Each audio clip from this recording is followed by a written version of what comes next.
So, wir gehen mal wieder eine Runde miteinander spazieren.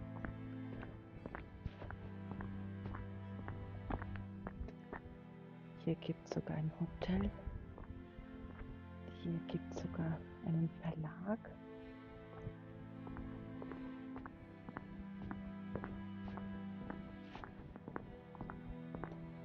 Bisschen frisch ist heute. Handschuhe wären keine schlechte Idee gewesen.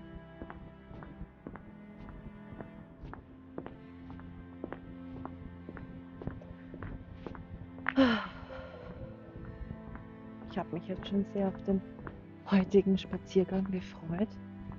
Ich bin die letzten Tage etwas kränklich und schwächelnd gewesen. Habe so gemerkt, ich habe wenig Luft. Ich war schnell außer Atem. Halsweh habe ich jetzt gehabt, 3 Tage. Und sehr müde. Vor allem heute habe ich sehr gemerkt, sehr, sehr müde. Ja, und gestern habe ich mich dann schon sehr auf den heutigen Spaziergang gefreut, weil ich so eine Enge in der Brust wahrgenommen habe.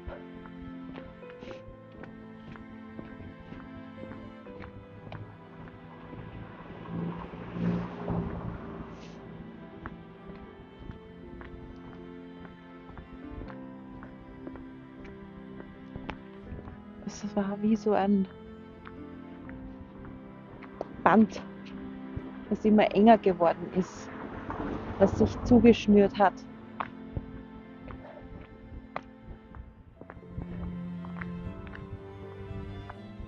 Und so eine innere Panik hat sich so irgendwie versucht breit zu machen.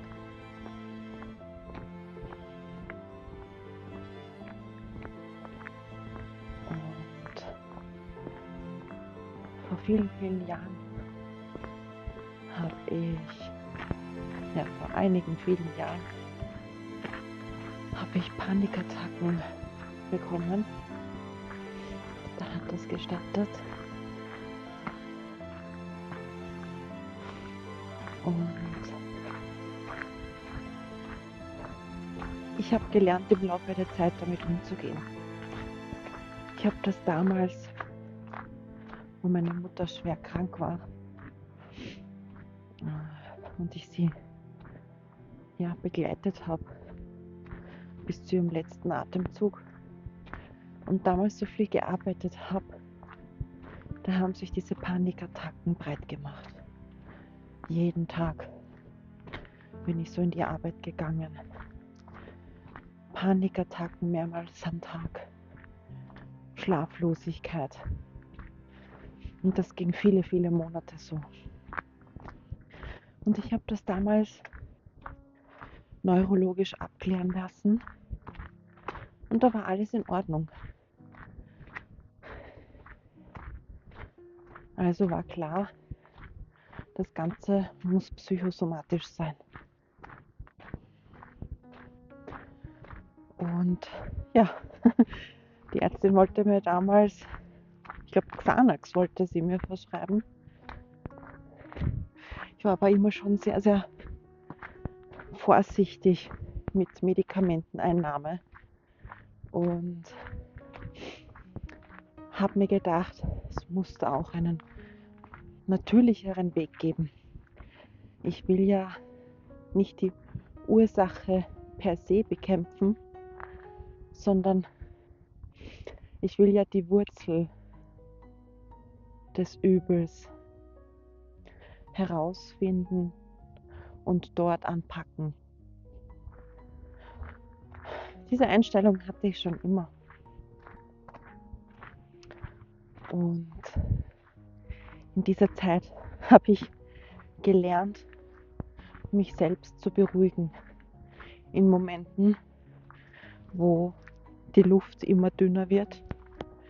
In Momenten, wo sich mein gesamter Brustkorb zuschnürt. Wo man Schwierigkeiten hat, ordentlich Luft zu holen wo man keinen Bissen runterbekommt, wo man schwitzig wird, wo der Puls in die Höhe steigt.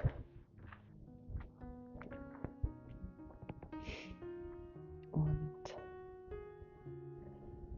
ja, man Angst hat, in dem Moment sterben zu müssen.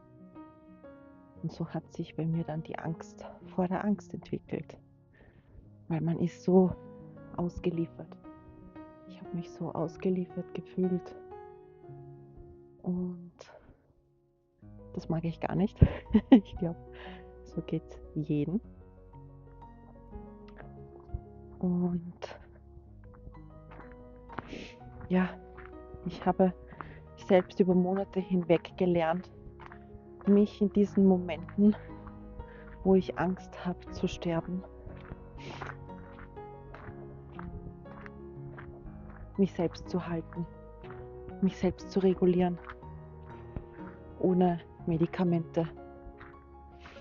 Und wenn man mal ein Panikattackenpatient ist, dann bleibt man das sein Leben lang. Man lernt einfach die Signale frühzeitig zu erkennen und man lernt damit umzugehen. Und das habe ich gemacht. Einfach gelernt, mich selbst zu halten und zu regulieren und mir auch den Druck rauszunehmen, eine schnelle Lösung dafür zu finden, sondern in Verbindung mit mir zu gehen in diesen Momenten, um zu schauen, was löst denn gerade jetzt dieses Unwohlsein, dieses Zuschnüren, diese Enge in mir aus, diese Panik, diese Unruhe. Das ist so ein schieres Gefühl.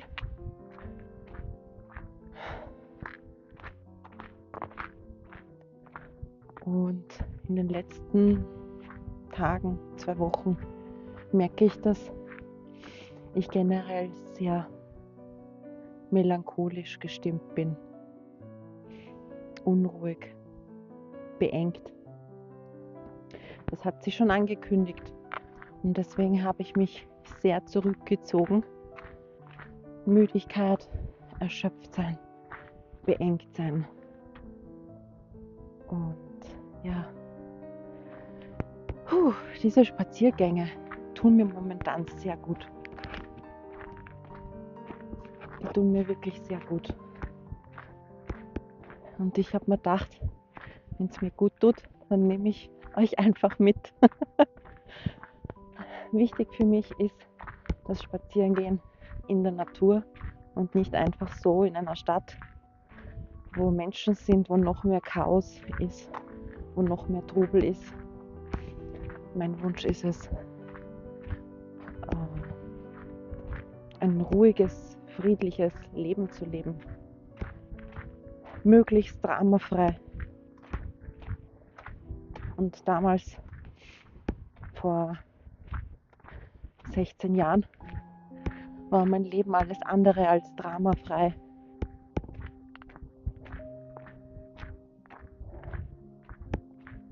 Das war sehr dramatisch. Und diese Bilder holen mich manchmal ein. Vor allem, wenn es still wird. Im Alltag kommen hin und wieder Bilder aus der Vergangenheit. Und ich versuche sie auch nicht mehr wegzudrücken, sondern ich schaue sie mir an. Ich frage mich dann schon, wo kommst du jetzt her? Ja, aber da merkt man einfach, was das Menschsein bedeutet. Und Spiritualität bedeutet nicht, alles ist immer Licht und Liebe, alles ist immer positiv.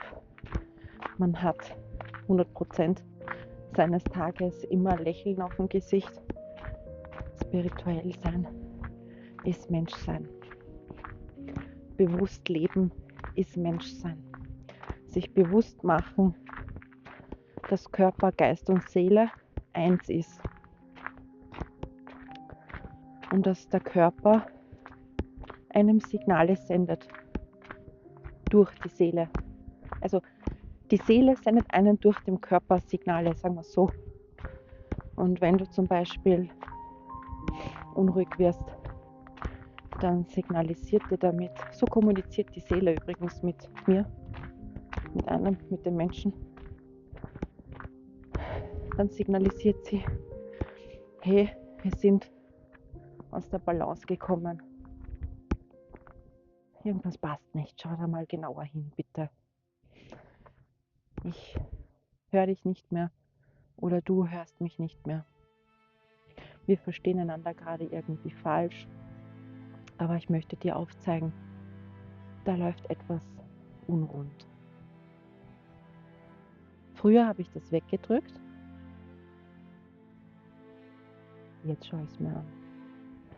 Und dieses Spazierengehen hilft dabei, die Gedanken zu klären, in Verbindung mit mir zu treten, die Gefühle zu analysieren. Es ist so mein Spezialgebiet, Steinbockmond. Gefühle analysieren. Woher kommen sie? Was möchten sie mir mitteilen? Warum fühle ich mich so?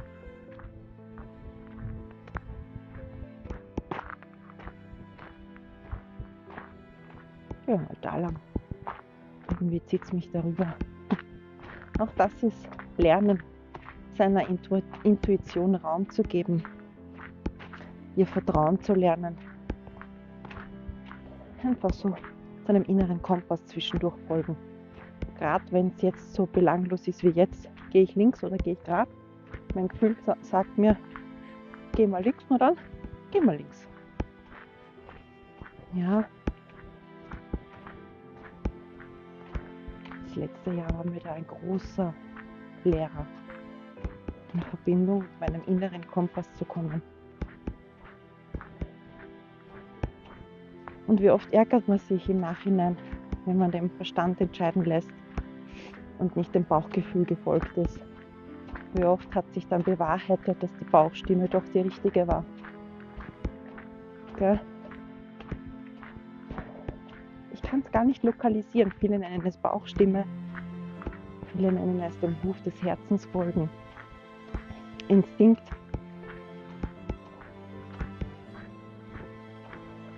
Ich kann es gar nicht lokalisieren. Es ist ein inneres Gefühl, welches mich zieht in eine bestimmte Richtung. Meine Intuition meldet sich auf durch Bilder, Gedanken, Geistesblitze.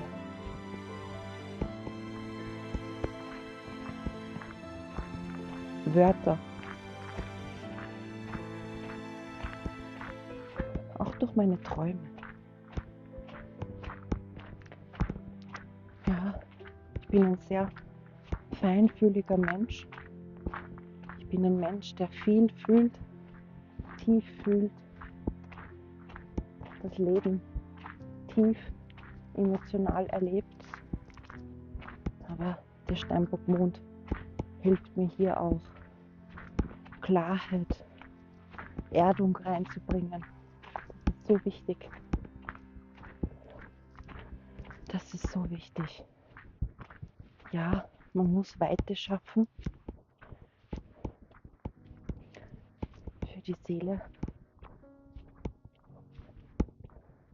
Aber man muss das auch erden. Und das ist das Spirituellste, was ich für mich erlebt habe. Dann gehen wir da runter. Nicht immer höher, weiter, schneller, sondern auch innehalten. Langsam, Stille, um das zu verankern. Erdung. Deswegen nenne ich es geerdete Spiritualität, die ich lebe, die ich verkörpere. Weil ich ganz hoch oben war und mir auch den Raum und die Zeit gegeben habe, um das in meinem Körper zu verankern.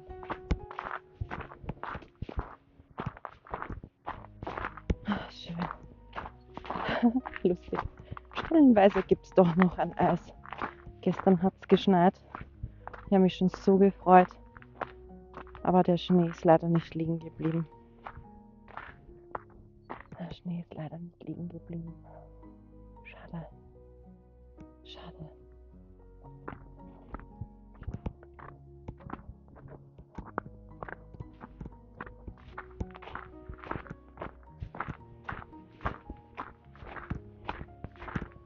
Raum und Zeit geben.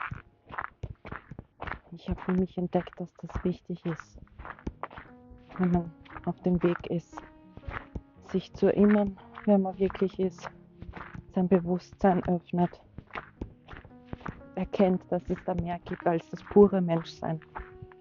Aber wenn man mal ganz oben war, ist es wichtig, auch wieder runterzukommen und das als Mensch zu verinnerlichen und zu verkörpern.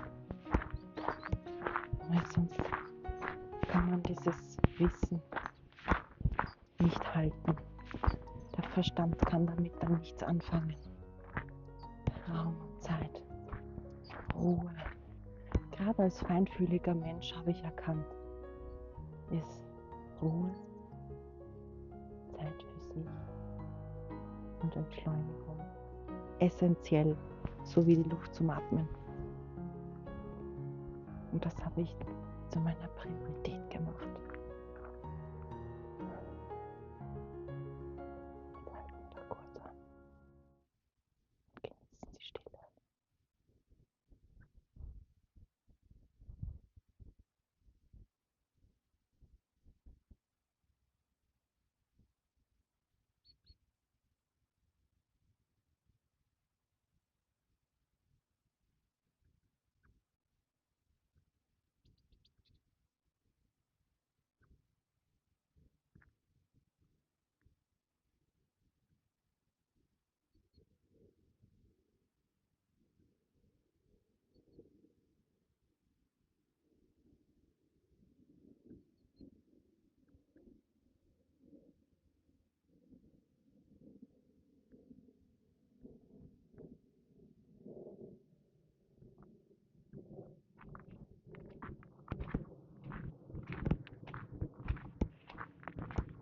Und es war mir jetzt wichtig, das auszusprechen. Und wenn es nur einem Menschen da draußen weiterhilft, mit seiner Situation umzugehen, dann bin ich froh darüber. Ich fühle mich aktuell in einem Zustand, als würde ich gerade von einem kleineren Raum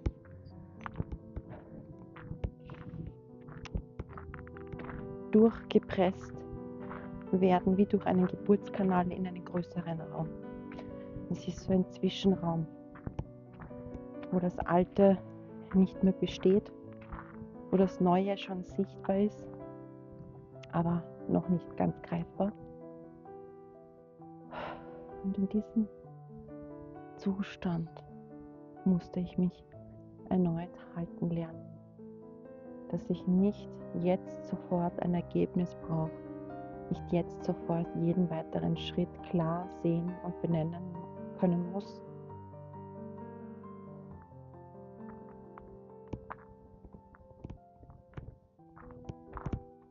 sondern mich in diesem Übergangszustand, wo das Alte und Neue sichtbar ist, aber beides nicht mehr greifbar, einfach Halt in mir selbst zu finden.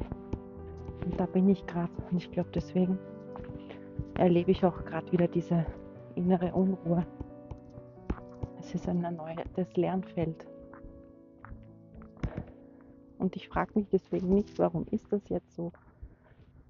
Warum sind meine Lebensumstände gerade so? Sondern ich habe bewusst erkannt, das ist der Raum, in dem ich lernen darf, mich zu halten. In dem Raum, wo im Außen kein Halt mehr ist, sondern nur noch in mir drinnen. Und einfach hier zu sein, den Vögeln beim Plaudern zu lauschen, mit euch zu plaudern, in der Natur zu sein. Das hilft mir, dieses innere Knödel zu lösen. Ich liebe es, allein zu sein. Ich liebe es, für mich zu sein. Das tut mir so gut.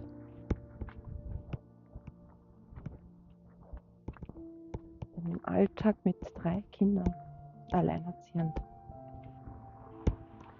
gibt es selten einen Raum, in dem man für sich sein kann.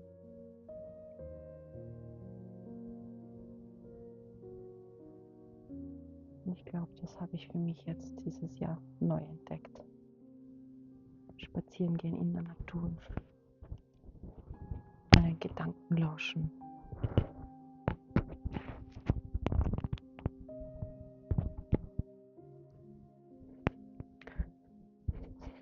Sie laut aussprechen.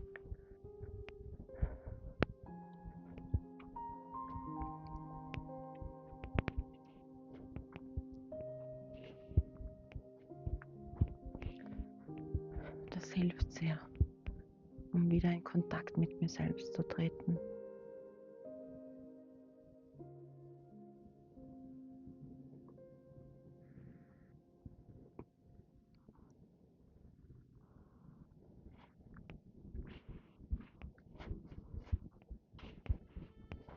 Ich merke echt, wie die Anspannung jetzt schon langsam sich löst, die innere Unruhe sich löst,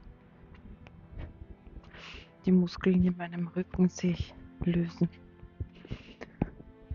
wo ich wieder mehr Weite beim Atmen habe und nicht mehr so eine Enge.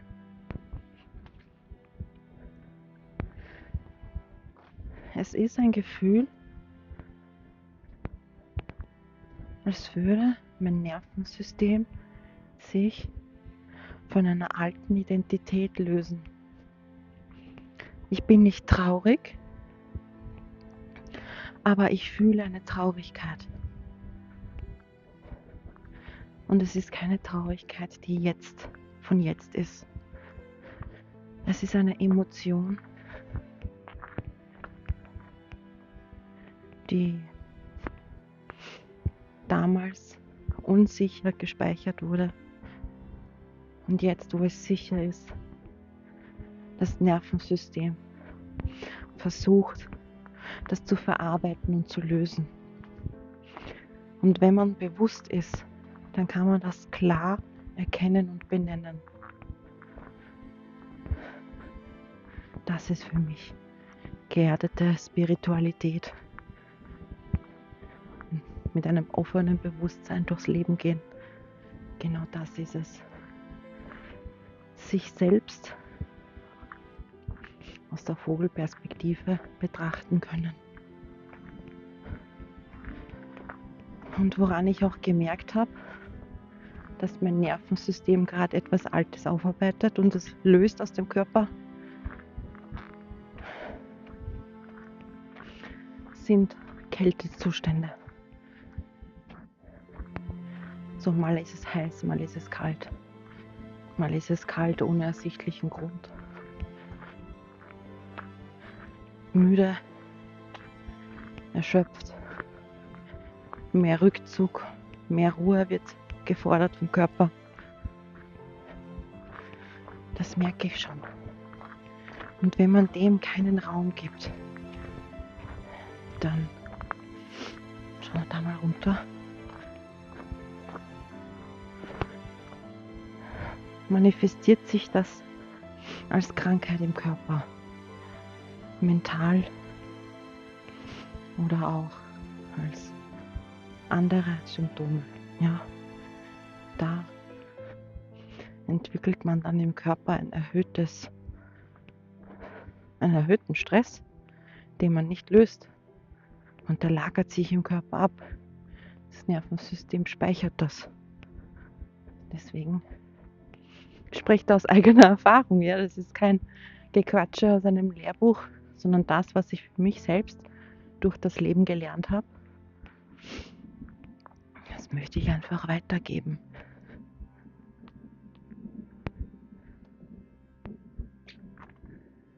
In Verbindung mit sich gehen. Gefühle nicht wegdrücken? Warum fühle ich mich gerade gestresst? Warum habe ich gerade öfter Kopfschmerzen? Warum habe ich Migräne? Warum habe ich eine Essstörung entwickelt? Ja, es geht auch so dann in Richtung Betäuben und Süchte entwickeln. Manche entwickeln eine Alkoholsucht, fangen vermehrt an zu trinken, um sich zu entspannen. Manche fangen an mit Drogenkonsum, um sich zu entspannen, um sich und seine Gefühle wegzudrücken. Manche fangen an zu essen, um ihre Leere zu fühlen, mehr Genuss in sich erleben zu wollen, gerade wenn der Alltag schwer ist. Versucht man dann das Nervensystem versucht damit umzugehen. Mehr Komfort, mehr Genuss, mehr Leichtigkeit zu erlangen und mit diesem erhöhten Stresspotenzial, das man dann in sich trägt, umzugehen. Und der Körper ist wirklich gescheit. Er findet Wege. Aber erst durchs bewusste Leben erkennt man dann, dass man sich selbst versucht hat zu betäuben.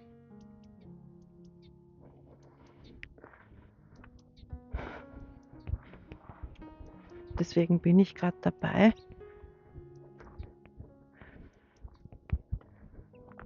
ich glaube, das Spazierengehen ist für mich eine gute Alternative, um mit Stress umgehen zu lernen. Einen gesünderen Weg zu finden, den alltäglichen Stress zu bewältigen. Kein übermäßiges Essen, kein Rauchen, kein Trinken. Das habe ich sowieso nie gemacht, aber generell, allgemein gesprochen jetzt.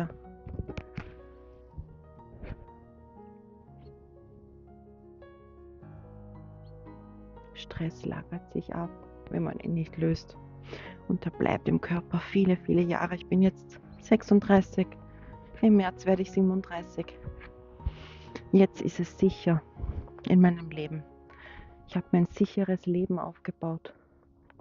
In mir selbst die Sicherheit und den Halt gefunden.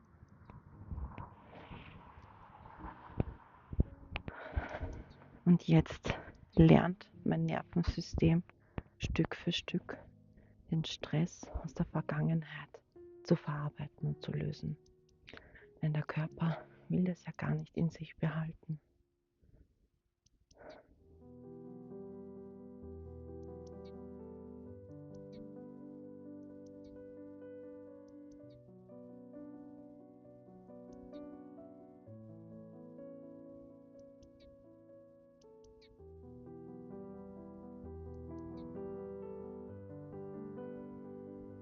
Unser Körper versucht einfach damit umgehen zu lernen. Aber im Endeffekt will er es gar nicht in sich behalten. Und Gefühle sind da, um gefühlt zu werden, um sie einmal durch den Körper zu schicken und sie dann wieder rauszulassen. Und indem wir uns betäuben und die Gefühle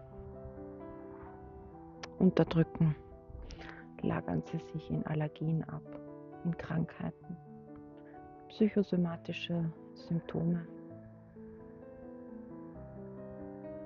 Und ich bin der Meinung, sie manifestieren sich später dann auch als schlimmere Krankheiten. Je mehr man versucht, das zu unterdrücken, je mehr man eins auf das andere überlagert,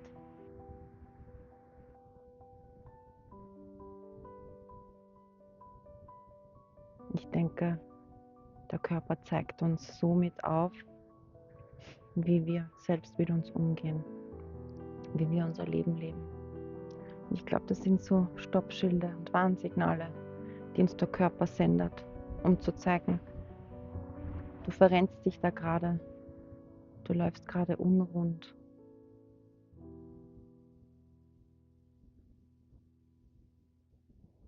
Das ist nicht der richtige Weg, den du da beschreitest.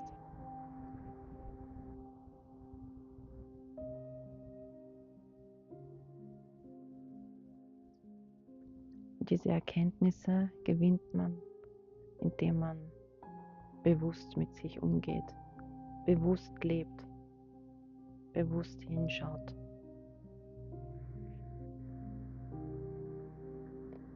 Normalerweise habe ich mich immer verkrochen, wollte mit niemandem reden, habe mich von jedem abgegrenzt. Ich habe das immer mit mir selbst ausgemacht, wenn ich in solchen Phasen war. Aber jetzt möchte ich das gerne teilen, darüber sprechen. Ich möchte hier einen Raum öffnen und ihn für euch halten und zeigen, was das ehrliche Leben, was das ehrliche, bewusste, spirituelle, geerdete Leben mit sich bringt, wie das aussieht, wie sich das anfühlt. Und ein feinfühliger Mensch zu sein, ein hochsensibler Mensch zu sein. Ich habe das früher immer als Fluch angesehen. Ich wollte das gar nicht wahrhaben, weil wir es sehr tief erleben.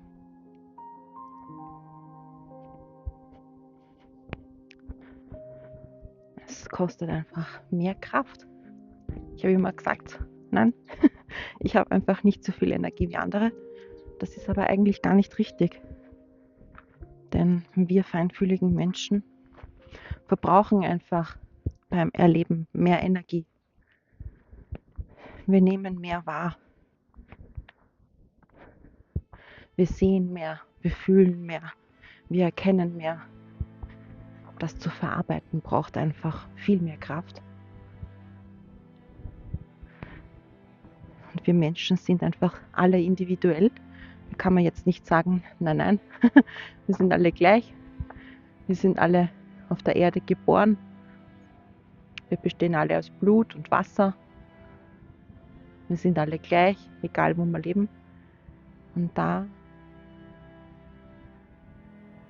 finde ich, gibt es einen großen Unterschied von Mensch zu Mensch, was das Innenleben anbelangt.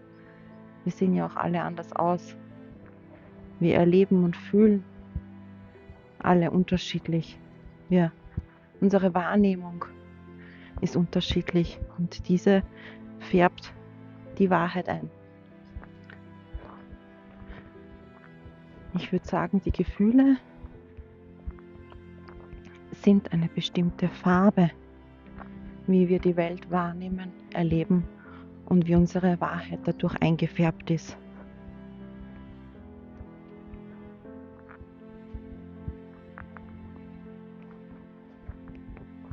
So würde ich es beschreiben.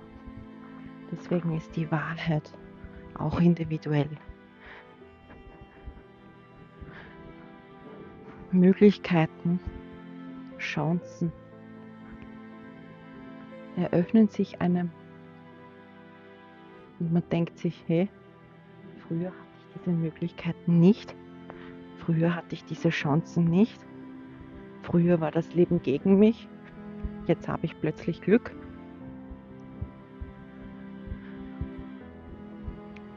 Das hängt auch mit unserer Wahrnehmung zusammen.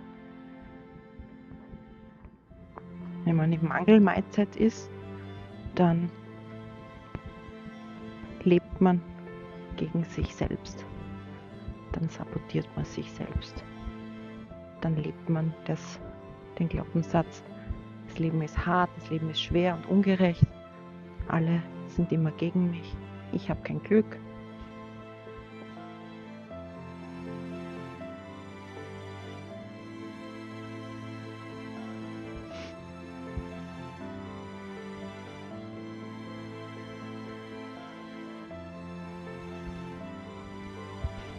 Und wenn man diese Glaubenssätze aufgelöst hat und aus dem Widerstand rausgegangen ist,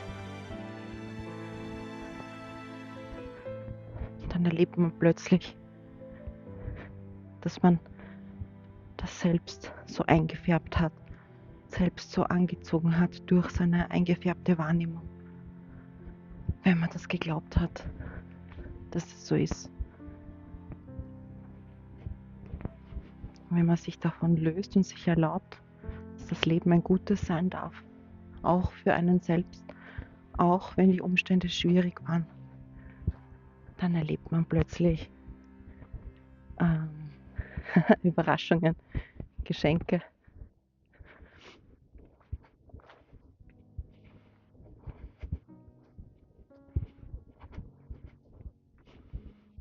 Ja, genau. Überraschungen und Geschenke.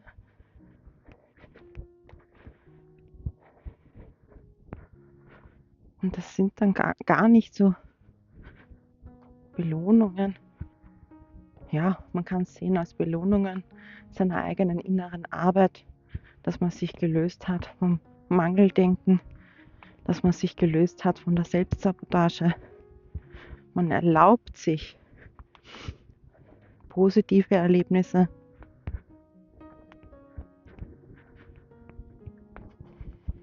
Und dann ist das die Rückmeldung sozusagen vom Leben an seine eigene innere Arbeit, an seinen eigenen inneren Wandel, an das Wachstum, was man sich selbst ermöglicht hat, wenn man hingeschaut hat. Ja, das habe ich die letzten Jahre gemacht, hingeschaut, verarbeitet, aufgelöst. Immer wieder mit verschiedenen Glaubenssätzen, mit mir selbst, mit dem Leben. Ja.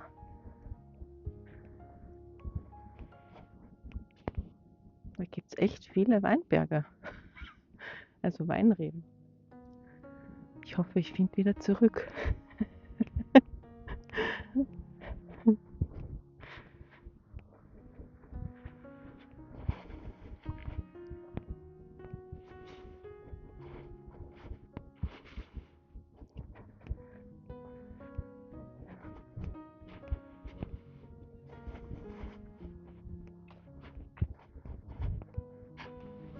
Wenn man selbst lachend und lächelnd durchs Leben geht, dann spiegelt das einem auch das Leben zurück. Mir ist das selbst aufgefallen.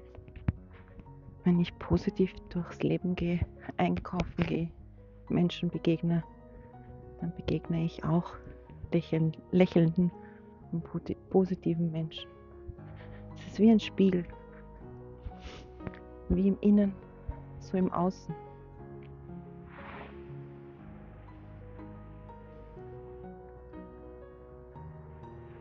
Und das durfte ich erstmal verstehen lernen, was das bedeutet.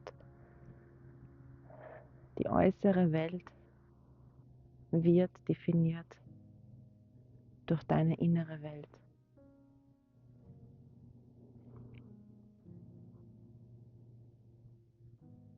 Das muss man erst einmal sacken lassen. Wie ich fühle, wie ich denke, wie ich mit mir selbst umgehe, das erfahre ich auch im Alltag, im Außen, im Leben selbst. Unfreundliche Menschen oder freundliche Widerstände oder Flow erleben.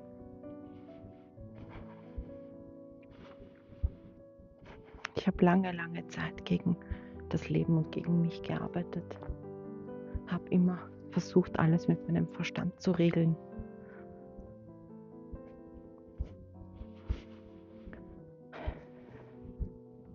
Bin aber dann immer mehr ins Fühlen gekommen, ins Vertrauen gekommen. Durch meine Bewusstseinsarbeit, durch die Verbindung zu mir selber, habe ich gelernt, meiner inneren Stimme zuzuhören, ihr Vertrauen zu lernen und sie als inneren Kompass zu nutzen. Das habe ich eigentlich hauptsächlich im Jahr 25, also letztes Jahr gemacht. Flow erleben ist bewusst Möglichkeiten im Jetzt erkennen und zu sehen, dass sie deinem höheren Wohl dienen. Entweder deiner Entwicklung oder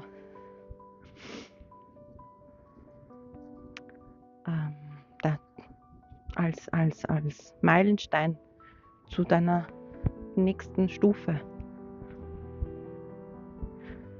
oder einfach als Geschenk für deine innere Arbeit. So, jetzt darf es leicht gehen, weil du dir es erlaubst, dass es leicht gehen darf. Jetzt erhältst du, weil du dir erlaubst, dass du etwas empfangen darfst. Wenn man mit offenen Händen durchs Leben geht,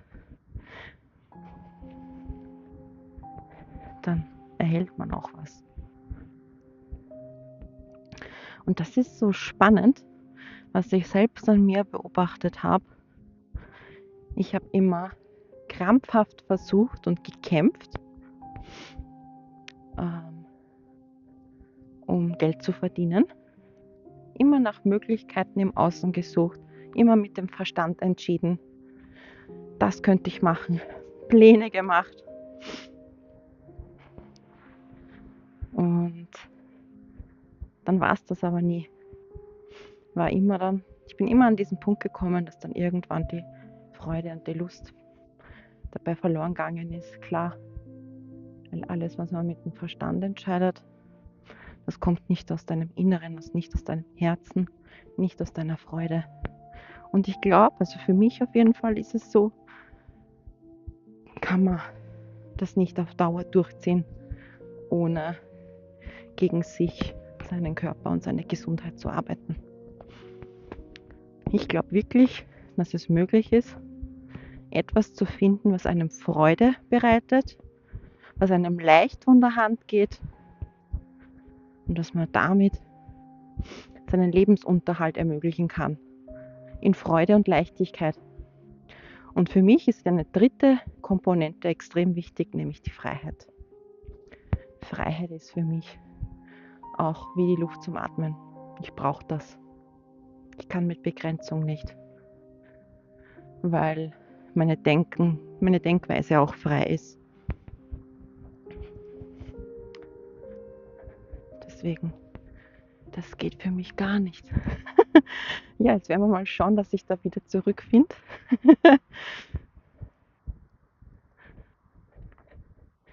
Schreibt mir gerne eure Gedanken und eure Gefühle in die Kommentare. An welchem Punkt stehst du gerade? Oder was macht dir aktuell zu schaffen?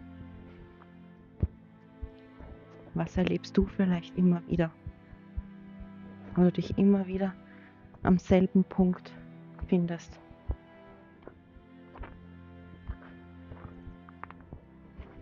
Und aber nicht weißt, was die Lösung für das Problem ist. Oder was hat dir aus einer schweren Zeit geholfen?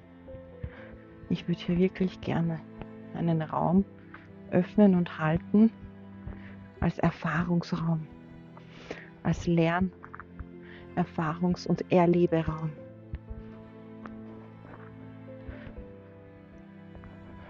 Gemeinsam sind wir stark. Das ist nicht nur so ein Spruch, das ist die Wahrheit. Gemeinsam. Durch unsere Erfahrungen, Erlebnisse, Erkenntnisse, auch wenn sie für einen selbst so banal scheinen mögen, für einen anderen sind sie Gold wert. Und ich hatte immer den Drang, irgendwie Lust, mich auf Social Media zu zeigen. Habe angefangen und mich dann immer zurückgezogen. Immer, weil ich dachte, ich bin nicht gut genug. Ich kann nichts besonders gut. Was habe ich schon der Welt zu bieten, was nicht schon wer anderer irgendwie in die Welt gesetzt hat? Ich habe viel innere Arbeit gebraucht, um an dem Punkt zu sein, an dem ich heute bin. Zu erkennen, was mich besonders macht. Dass die Feinfühligkeit ein Geschenk ist an die Welt. Zu zeigen, dass Gefühle ein Wegweiser sind. Wie die Kompassnadel, dass man dorthin schauen darf. dass Süchte ein Weg vom Nervensystem sind, um mit dem Stress umzugehen. Und dass man sich das bewusst anschauen darf und einen gesunden Weg finden darf. Dem Körper selbst beibringen, hey, ich habe hier einen besseren Weg gefunden. Jetzt habe ich mich erschreckt.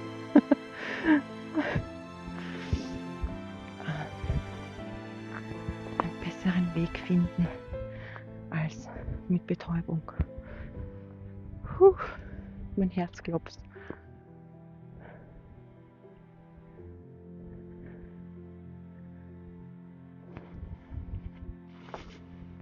Ja, beobachten, zuschauen, sich selbst beobachten, sich selbst lieben lernen, liebevoll mit sich umgehen. Das durfte ich alles lernen, auf die harte Tour. Und das mag ich mitgeben. Es muss nicht hart sein, das Leben. Oft ist das Leben im Außen hart durch den inneren Kampf gegen sich selbst. Und je mehr man sich bewusst wird, was man will, ich zum Beispiel ein Leben in Freude, Freiheit und Leichtigkeit, das sind meine 3 essentiellen Bausteine, die das Leben für mich ausmachen.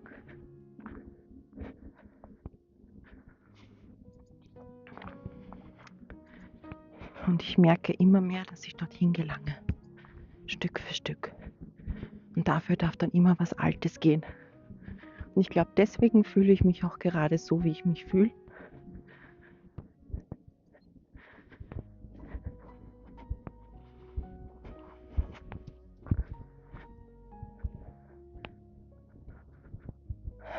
Weil ich gerade im Geburtskanal bin zu meinem nächsten Raum, zu meinem nächsten größeren Raum, zu noch mehr Weite,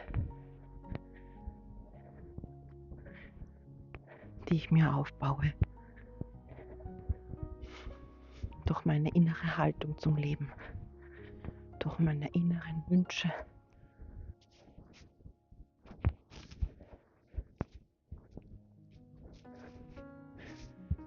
So, ich hoffe, ich bin da richtig, ich glaube schon.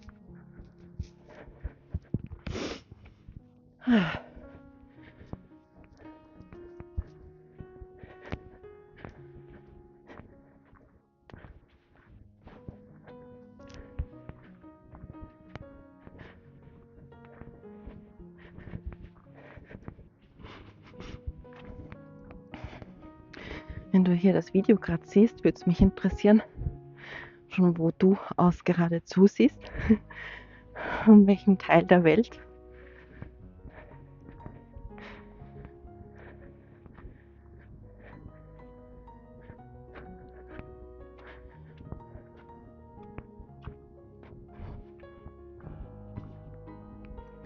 Auf jeden Fall durchs Spazierengehen, durchs Für mich sein. Durchs Reden.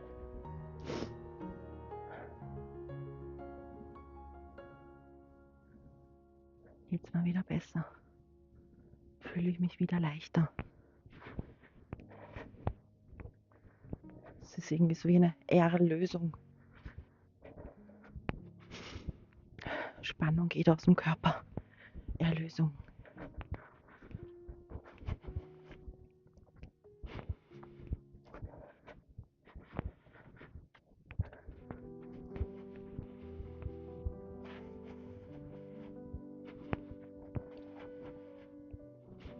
Ich war letztes Jahr 3-mal mit meinen Kindern im Urlaub. Im Sommer waren wir 2 Wochen mit einem Campingbus in Österreich unterwegs. Es war das erste Mal, dass ich mit einem Campingbus unterwegs war. Ich habe mir einen ausgeborgt.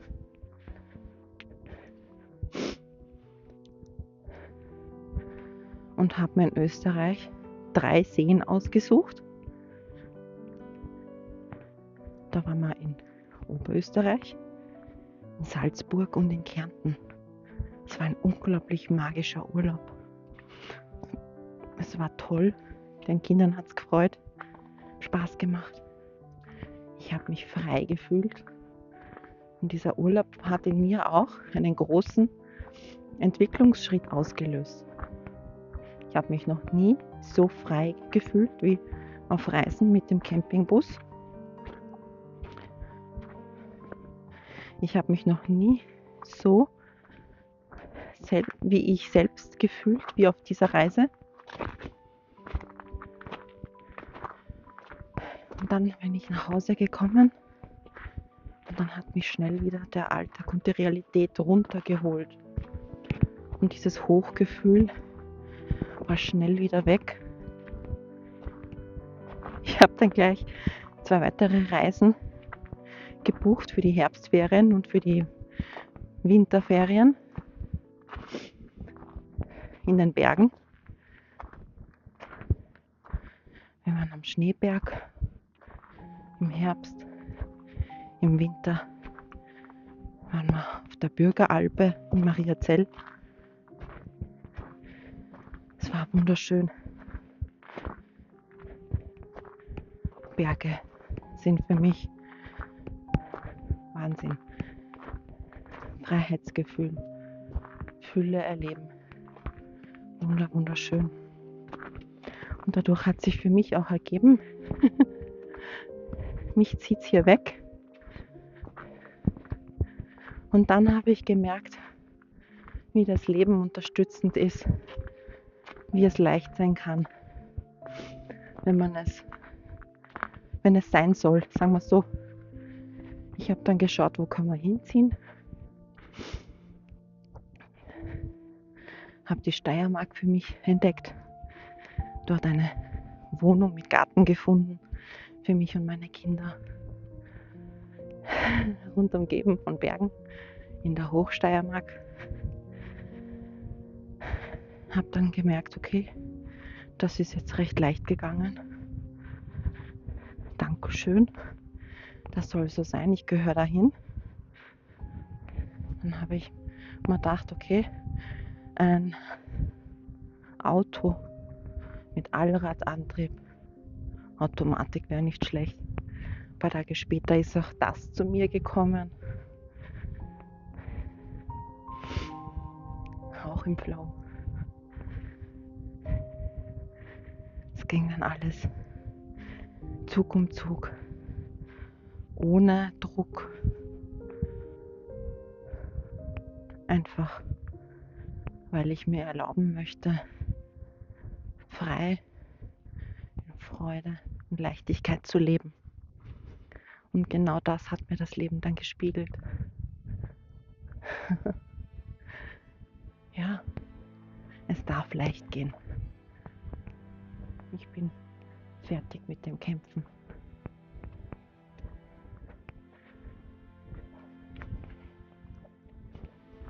Ab jetzt lebe ich nur noch im Fluss des Lebens. Und wenn es nicht sein soll, dann soll es nicht sein. Dann versuche ich auch nicht mehr krampfhaft dagegen anzukämpfen, nichts mehr auf Biegen und Brechen. Und wenn es sein soll, dann darf es leicht gehen, ohne Kampf. So erlebe ich es für mich.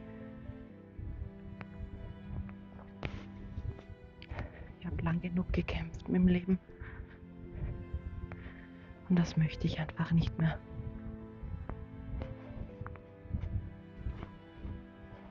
Und viele sagen dann so, du bist so mutig, hast du dort Familie? Sage ich nein, mich zieht's da einfach vom Gefühl hin.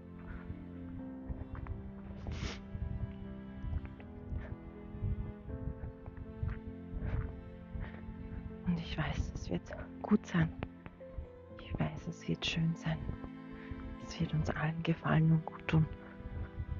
Die Gegend dort ist wunderschön.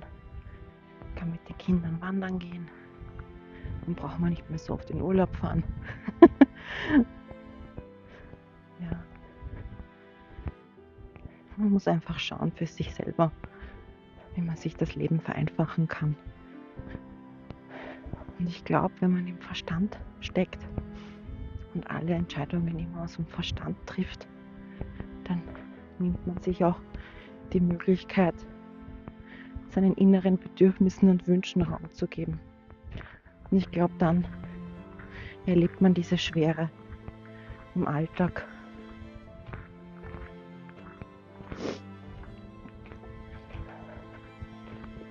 Ja, genau. So ist das mit dem Leben, gell?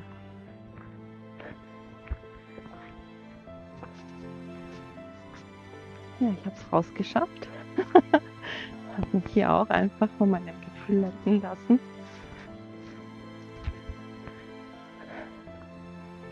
Ich hoffe, euch hat es gefallen. Der Spaziergang, die Natur und meine Gedanken.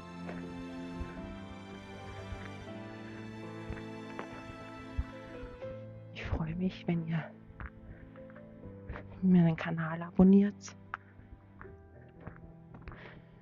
eure Gedanken mit mir teilt in den Kommentaren. Wenn es euch gefallen hat, auch gerne dem Video einen Like geben. Und am Ende blende ich euch noch meine beiden Bücher ein, die ich letztes Jahr verfasst habe. Ein Buch, das habe ich geschrieben aus meinem eigenen Schmerz.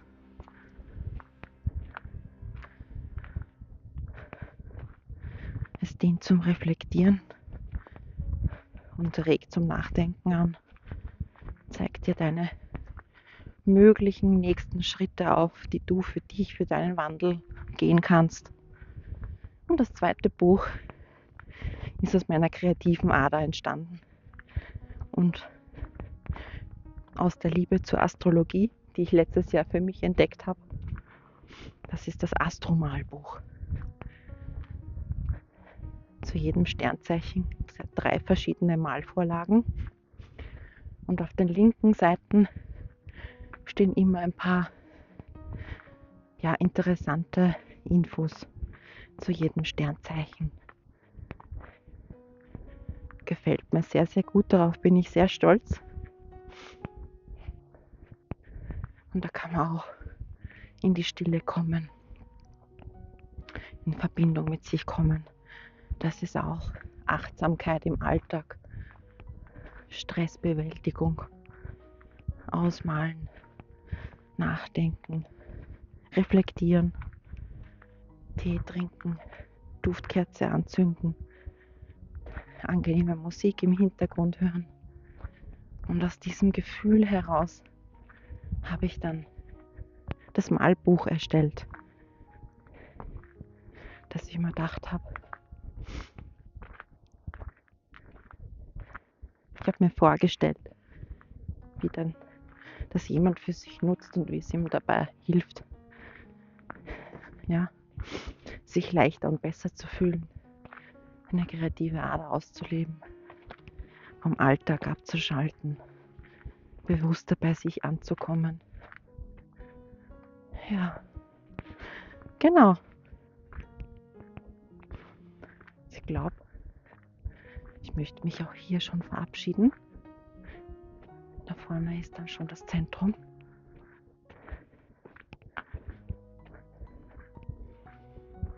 Ich wünsche euch einen tollen Tag.